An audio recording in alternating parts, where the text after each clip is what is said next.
السلام علیکم دوستو، آج ہم مزید چند چیزوں کے نام سیکھیں گے عربی زبان میں۔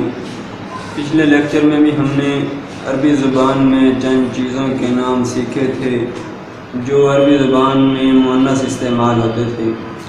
آج ہم مزید چند چیزوں کے نام سیکھیں گے اور ان کو استعمال کرنے کا طریقہ اور ان کو پوچھنے کا طریقہ ہم سیکھیں گے۔ سب سے پہلے عربی زبان میں ایک لفظ ہے طلاست، جس کا معنی ہے ڈسٹر، یعنی کہ وائٹ بورڈ کو صاف کرنے والا، یعنی کہ ڈسٹر اسے کہتے ہیں۔ اور اسی طرح کار کو عربی زبان میں کہتے ہیں سیارۃ، یعنی کہ کار۔ اور ہوائی جہاز کو عربی زبان میں کہتے ہیں طائرۃ۔ اور پنکھے کو عربی زبان میں کہتے ہیں مروحۃ۔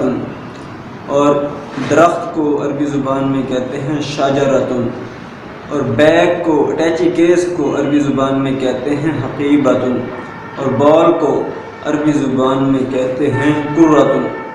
اب یہ تمام چیزیں عربی زبان میں مؤنث استعمال ہوتی ہیں، اور ان کے سوال کرنے کا طریقہ یعنی کہ ما ھذہ، یہ کیا چیز ہے؟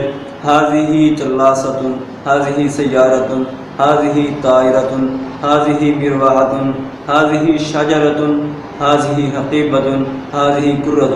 یہ استعمال جو ھذہ یہ ہے نا، یہ استعمال ہوتا ہے مؤنث کے لیے، اور جو ھذا یہ مذکر یعنی کہ جو نام استعمال ہوتے ہیں ان کے لیے استعمال ہوتا ہے۔ انشاءاللہ ہم اگلے لیکچر میں مزید چند چیزوں کے نام بتائیں گے۔